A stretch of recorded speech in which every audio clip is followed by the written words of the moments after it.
Hello, what's going on, mate? How you doing? Welcome back to the channel Football Therapy with me, your host, Aubameyang. I'm sorry, I promise that's the last time I do that, hopefully. Welcome back to Chelsea News. I hope you're doing well, really do hope that. Welcome back to Chelsea News. What is Chelsea News on Football Therapy? Well, of course, it's the daily series here on the channel where I reflect on what's being said about Chelsea, the Blues, giving you my opinion on it, mate, but more importantly, asking for yours. Today we're talking about all sorts. A further update from Big Fabrizio Romano on Aubameyang. Also, I want to talk about Marcus Llorente. In fact, a couple of Atletico players that Chelsea are negotiating for, trying to make deals for. So many players, these really interesting wing-back alternatives. That's pretty interesting, if you ask me. Wesley Fofana's wages. Also, why Aubameyang? What's the plan? Well, it is a short-term stopgap, and Chelsea are considering the future, already looking ahead at new strikers, such as Christopher Nkunku, who, of course, his name would excite many of you European football fans out there. Of course, is a mainstay in the France squad now, seemingly starts up top with both Karim Benzema and Kylian Mbappe, is an exciting, scintillating talent. Obviously, started from PSG and went to Leipzig, and maybe goes to Chelsea. Chelsea will certainly target him.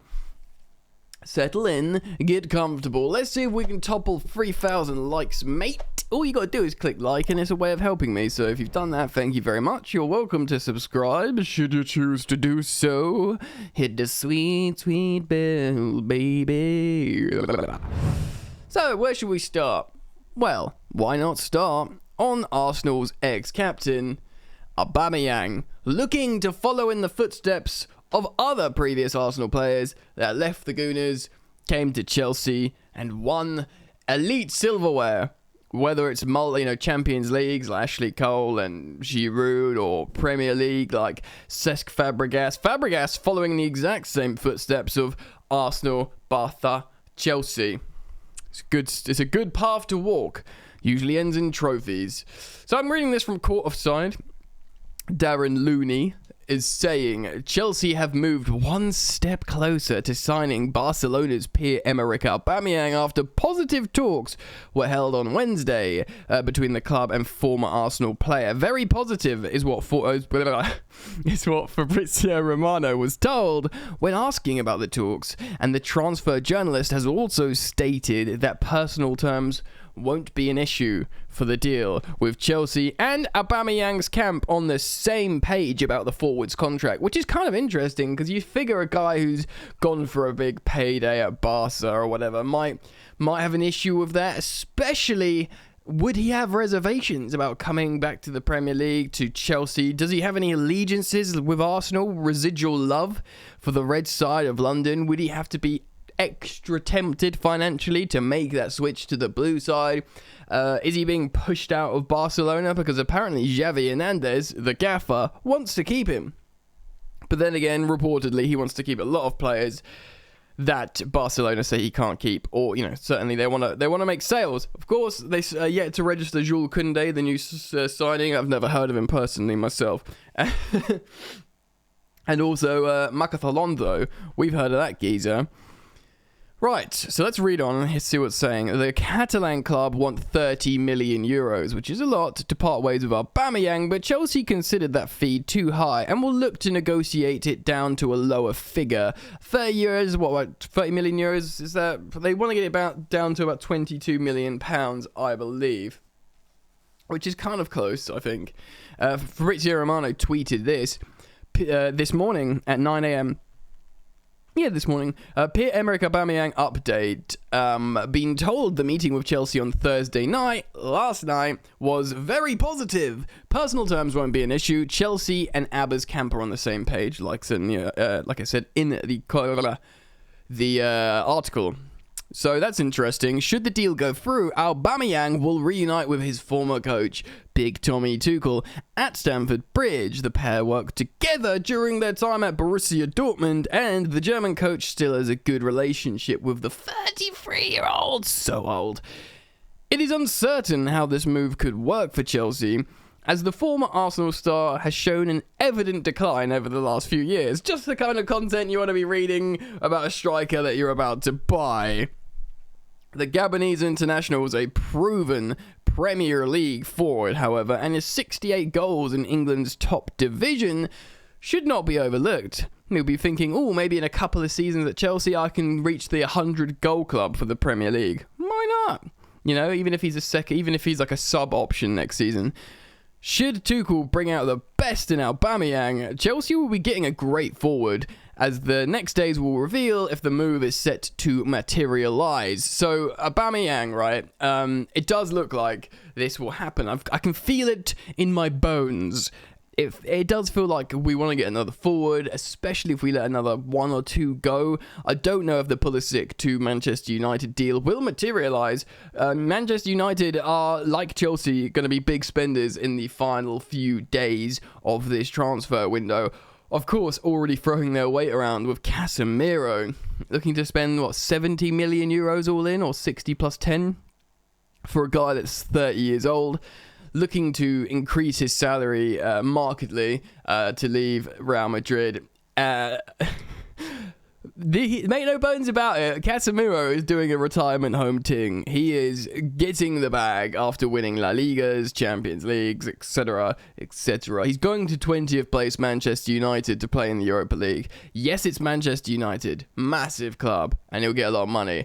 But hot dog, he's got to be going into this deal with his eyes open and knows exactly what he's joining. Surely. Don't call me Shirley. Let's move on. So away from Pierre-Emerick Aubameyang, I want to cite Mike McGrath, football reporter at the Daily Telegraph. So he's talking about how Chelsea will push ahead for Pierre-Emerick Aubameyang as only a stopgap solution, which is an important piece of information here, before looking at long-term targets next summer, including RB Leipzig forward Christopher Nkunku. Of course, Chelsea are still looking at the likes of Leao of Milan, who hasn't got insane scoring and assist numbers, but in terms of passing the eye test, this Portuguese winger is very, very exciting indeed, and looks like he can deliver on the highest level in terms of just how he dances on the pitch and flies down that left flank. He looks special. But talking about Christopher Nkunku, he could probably fit the mold more of Chelsea's false nine-ish model under Thomas Tuchel, like the Kai Havertz style, role, I suppose. Christopher Nkunku, of course, is a French international that plays in Germany. Thomas Tuchel is a German international that speaks French, coached in the Bundesliga and Ligue 1. You think he would resonate and align with Christopher Nkunku on many, many levels. Yes, look, this is not for now. I just wanted to reference this, but this will excite many people because it means, yes, look, we're just getting Aubameyang to take us through now. Put someone in there now to score goals. He's not part of the long-term project, but boy, oh boy, we've got some exciting things in the pipeline for that. So, keep your powder dry and stay excited, I suppose. Let's move on. Wesley Fofana. Likely to hand in a transfer quest, as we've reported in here on Football Therapy. Julian Rons saying that he really wants to join Chelsea. He really wants to be coached by Thomas Tuchel. He wants to learn from Thiago Silva. He's a sort of boyhood Chelsea fan-ish, idolised Drogba, got the shirt when he was a kid, pictured in it, etc., etc. He knows this deal is on now. He wants to make the move now. He probably knows as well that Leicester could do with the money, so he's probably thinking, just get it done, you silly, silly sausages. Do you know what I mean? But Mike McGrath as well, I'm reading this from Cy Phillips' Twitter, at Cy Phillips Sport, talking about the personal terms, which is pretty wild, actually. Wesley Fofana will sign a long-term deal with Chelsea worth around £230,000 a week in basic salary if a deal can be struck between the clubs on a fee. Now, I want to talk about this a little bit because that is a lot of money for basic for a guy who plays in the under-21s for France and has had a good season for Leicester. And of course, he was good at Saint-Etienne. Many of you have reservations, understandably, about the astronomical financial figures involved in this, but you need to understand, even if it's just not liking the player like me, like passing the eye test, people talk about Wesley Fofana as the elite European centre-back option, like, you know, the highest potential on Football Manager, the scouts, certain people around him will be like, no, this is the one. And there's a reason why, you know, Chelsea are sniffing around certain players thinking this player could be immense now. And yes, we play over the odds now for what they are now, but they're going to be the elite options in world football, and we want them to play for Chelsea. And, I mean, I personally loved Wesley Fofana. I've always maintained my stance on this. But there's not just players like that. Not everyone's thought that. And, you know, similarly, not everyone's thought the same about Anthony Gordon of Everton. Like, yeah, he looks good at the ball. He's a hard worker, but 50 million, what? But there's a thought at Chelsea internally that these guys are so appropriate for the elite success of the start of playing. And if you don't get them now, you know, they have another good season or two, they end up going to Man City for like a little bit more, but they choose Man City to keep winning titles. Do you know what I mean? There's stuff like that. You need to be really, really quick. It's certainly that's the stance of the new ownership model. They're trying to move quick. They're overpaying, but they're building a team for now. I can't remember what podcast I listened on, if it was the Athletic one or not, but there's a journalist, a broadcaster, forgive me, that I heard speaking about saying that Chelsea intend to be in a title race this season. That yes, you know, if they get in the top four, that will be seen as success externally. But Todd Boehly has come in and said, what do you need? Like, we are going to build a team for the future. You know, Cesare, Slanina, Chukwuemeka, Hutchison. We're building a team for the future. Sign long-term deals for Mason Mount, Reece James, 7-year deals. Wesley Fofana, 6+1 as well, 7-year deal. Get them all locked down. We need to get players for now as well. 31-year-old Koulibaly, you know, 27-year-old Raheem Sterling, Aubameyang. What you need goals right now? Yeah, we'll get them from Barcelona and pay high wages. They're making serious moves with intent to sort of execute a winning strategy now and in a couple of years' time. Hot dog, man. My Gideon and all those things. They're really, really, really going for it. And it seems like there's some risk, but... You know, so just to wrap it up on Wesley Fofana, yes, it's high wages. Yes, it's a super high fee. But they're like, if we want to get him, we don't want anyone else to get him. He's the one. Many of us would be like, oh, use your money more sparingly, buy this player and then spend more money here and there. But it looks like they're going to spend money everywhere. And that includes a high transfer fee and high wages for Wesley Fofana, because better to have him than not have him. Right, so I want to end on a story from Nathan Gissing, also quoting Luca Bedoni. Nathan Gissing, a young reporter, works with Demartio. He is quote tweeting Luca Bedoni talking about Marcus Llorente, of course, or Llorente, I think it's Llorente, isn't it, from Atletico Madrid. Chelsea and Atletico Madrid were close to reaching an agreement on a €60 million fee, which is what, £52 million or something, for Marcus Llorente. But the player has refused to leave Madrid. To clarify, the bid was sent in the first days of July, so this is a little while ago. Tuchel and his staff discussed Llorente's name internally. Very, very exciting player. Certainly, if you've played with him on FIFA, he's an excellent... He's a really good choice in Ultimate Team.